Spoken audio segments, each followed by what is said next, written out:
Imagine your favorite princess story. You know, the one with the prince, the big wedding, and everyone lives happily ever after. What if I told you that story might have a big secret hidden right in the middle? A secret that could change everything you thought you knew about true love and royal magic. Get ready, because we're about to peek behind the fancy curtains and discover a truth that might make you gasp. We were always very close, like best friends who told each other everything. And even after Harry, that closeness never really stopped. These strong words didn't come from a mean blog or someone who used to be mad. No, they came from Markus Anderson himself. This is a man people once said was like Meghan Markle's other half. The story you are about to hear isn't soft or gentle. It's like a big earthquake, shaking everything up. It's a secret story that was hidden under fancy clothes and quiet whispers, behind big smiles and royal names. It happened in a world where people planned everything carefully, where some friendships were not allowed, and where one man knew all the secrets. The words "we've always been close" were not supposed to be heard by everyone. They were said quietly in a private talk, a moment when someone was being truly honest. But somehow those words got out. When this secret talk became public, it didn't just make newspapers excited. It broke apart the idea of who Meghan Markle was and what her marriage was supposed to be. Because if what Marcus said was true, then the fairy tale between Meghan and Prince Harry wasn't new and fresh. It was built on old friendships, secrets, and something that just wouldn't go away. An old connection that was hidden under all the royal perfection. For many years, Markus Anderson was the only person who was always around Meghan before she became royal, before cameras were always snapping pictures, and before Harry even came into her life. He wasn't just a small part of her story. He was the one who helped her become famous and well-known. He was like her mirror, her best friend she told everything to, and some people say he was the only one who really knew how to get her to do things. So when he finally spoke, when that secret talk got out, people started to realize something scary. The worst betrayals don't always come from people you don't like. Sometimes they come from the people who helped you become who you are. Before Markus Anderson became famous for this news, he was just Marcus from a place called Ontario. He was a kid who understood people much better than he understood himself. He wasn't born rich or special. He became important by being charming, smart in a quiet way, and very good at making important people feel special. Marcus slowly moved up into the very best parts of society. His big chance came with a place called Soho House. This was a very fancy club just for members, known for keeping things private, having important people, and sharing champagne secrets. At Soho House, Marcus became more than just someone who managed things. He became like a guard at a special door, a man who could choose who got in, who stayed out, and who got noticed. That's where he met Meghan Markle. She wasn't a duchess yet. She was just a hardworking actress from a city called Los Angeles, filming a TV show called Suits in a city called Toronto. They clicked right away. It wasn't love at first, but it was a very strong connection. Meghan wanted to be successful. Marcus knew lots of important people. Together, they became very powerful. He opened doors for her that she couldn't open herself. He introduced her to people whose names mattered. He understood how the world worked, how being charming could help you get ahead. And in Meghan, he found the perfect person to help climb that ladder. But under their fun nights and travel pictures, something deeper grew. It was like they needed each other so much that it blurred all the lines. He wasn't just her best friend. He was like her rock, the one who helped her look good, her safety net. And when Meghan started to become more famous, when her world grew from red carpets to royalty, Marcus was always there. He was smiling quietly in the background, waiting, watching, and protecting the woman he had helped become someone everyone talked about. Long before Meghan was a royal, there was a small, shiny world that was just for her and Marcus. They went on trips together to places like Madrid, Istanbul, and London. They always traveled in a fancy way, and they were always just a little bit hidden from everyone. Friends who saw them together often said their connection was like they didn't even need to speak. They could talk just by looking at each other, finish each other's sentences, and disappear into private corners like two people who had a secret language. When Meghan wasn't sure about what she should do in the future, it was Marcus who told her how special she was.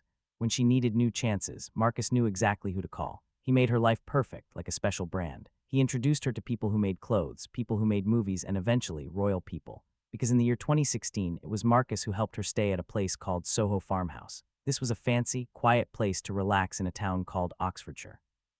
It was at this very place, people say, that Meghan Markle met Prince Harry for the very first time. Some people call it luck and some people call it being planned. No matter what, Marcus was the person who connected Meghan's old life to her new one. He was the man who made her royal love story possible. But what no one knew was that after this introduction, their special bond didn't disappear. It changed slowly, secretly, and became very strong. Meghan might have married a prince, but Marcus stayed like her shadow, always there, her unfinished story. And years later, when he finally said those words, "We've always been close, even after Harry," it didn't sound like he was showing off. It sounded like a truth that had been waiting for everyone to hear. Because maybe, just maybe, Meghan never truly left Markus behind. By the year 2016, Meghan Markle's world was already carefully planned out, and right in the middle of that plan was Markus Anderson. So when Prince Harry showed up, many people thought it was just another connection made through Markus's amazing network of important people. The meeting seemed simple on the outside: a weekend at Soho Farmhouse, a dinner, some drinks, and introductions through friends they both knew. But secretly, Markus was like the person pulling the strings behind the show. He had booked Meghan's stay, sent out the invitations, and even decided who else would be there. When Meghan met Harry, they really liked each other right away. She called Markus that very night, laughing and a little bit shy, like a teenager after a first date. "He's different," she told him. Markus reportedly smiled and said, "Then make sure he sees the part of you that the rest of the world doesn't." This was advice that would change her life, but it also created something else, a secret triangle with 3 people involved. Harry saw Meghan as the woman who would set him free from the strict rules of royal life. Markus saw her as the woman he had helped to become famous. From that moment on, their worlds started to get mixed up in tricky ways. At first, Markus and Harry got along well. They would have dinners, drinks, and laugh together. But Harry noticed how Meghan always seemed happier and more alive around Markus. She was more relaxed, more sure of herself, more like her true self. And for a man who already worried a lot, it made him think about something he couldn't get out of his head. As their love grew, Markus was also there more and more. He was at all the important times. The secret trips, the parties to celebrate their engagement, the parties before the wedding. He was always by Meghan's side, always trusted and always watching. No one thought anything of it until people started to notice something else. Markus wasn't just a small part of the story, he was a very important part of it. By the time the royal wedding happened in 2018, Markus Anderson wasn't just a guest. He was almost like family. He sat in a very special spot and watched as everyone celebrated a love story he had helped to create. But even at that happy time, people were already whispering. The people who worked in the palace had started to notice something different. Meghan would take Markus's phone calls late at night.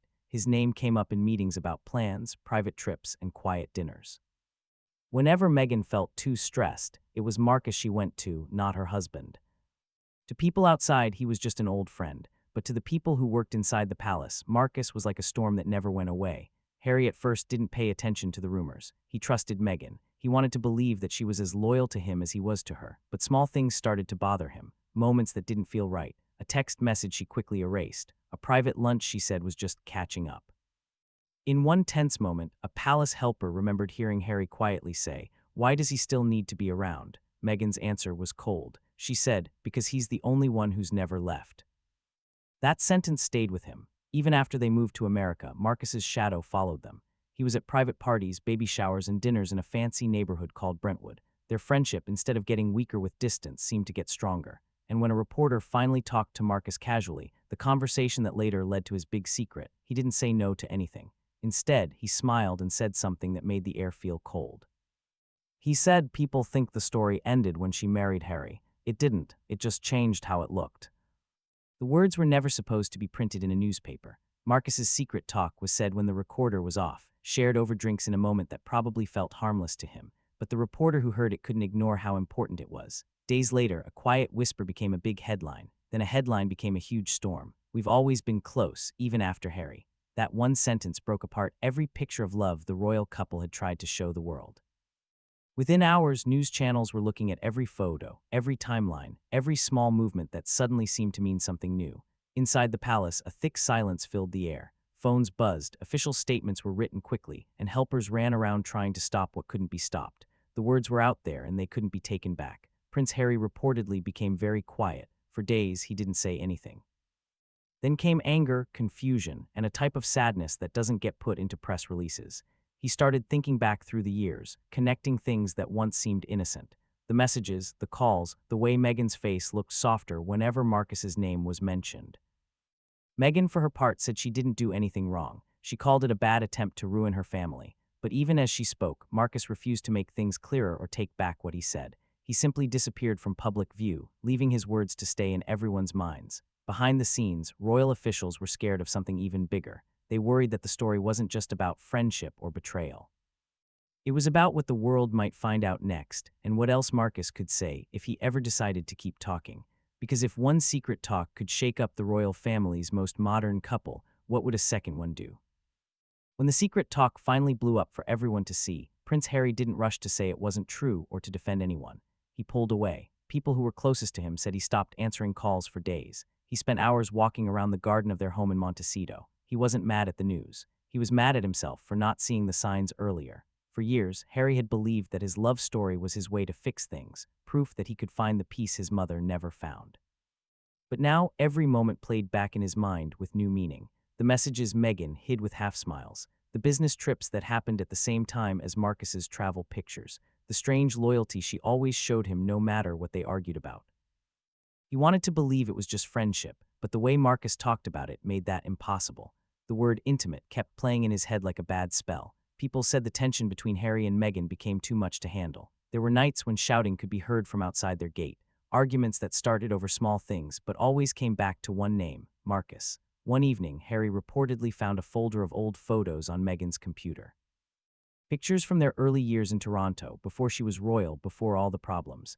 There in almost every picture was Markus smiling next to her, his hand on her shoulder. It was the same closeness Harry once thought was innocent. That night, Harry didn't sleep. By morning, he was gone. He had checked into a quiet place in Aspen, supposedly to clear his head. It was the first real time they had been apart since they left the palace. And behind him, in that very big house in California, built on love and privacy, Meghan was left to face a question she couldn't answer. Had she truly moved on from the man who helped her become important, or had she only built a new life on top of an old one? While Harry and Meghan's marriage was having problems in secret, the British royal family was quietly panicking.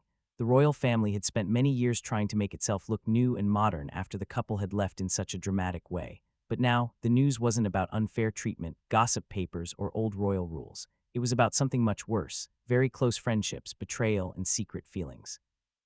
Inside Buckingham Palace, helpers had late-night meetings to talk about how to stop the damage. One helper reportedly said, "This isn't about Meghan anymore, it's about what he might know." The he was Markus, because Markus Anderson wasn't just a rich socialite. He had been inside their homes, flown on their private planes, and gone to their private parties. He knew things, he had seen things, and if one secret talk could ruin years of palace public relations, what would happen if he spoke again? Within days, lawyers quietly started looking into how the secret got out. Agreements to keep things secret were checked.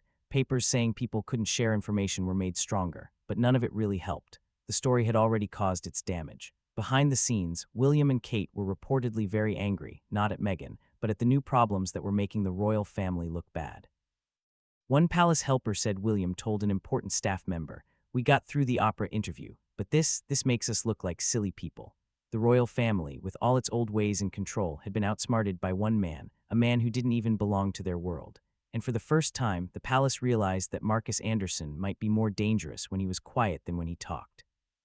In the end, every fairy tale has a cost. For Meghan, it was her peace of mind. For Harry, it was his trust. And for Markus Anderson, the man who started it all, it was his good name. After all this, Harry will go back home with Meghan. Whether they will truly forgive each other, no one really knows. To the public, they smiled. In private, they put back together what they could. But people who know them say something had changed forever. An invisible line that neither of them dared to cross again.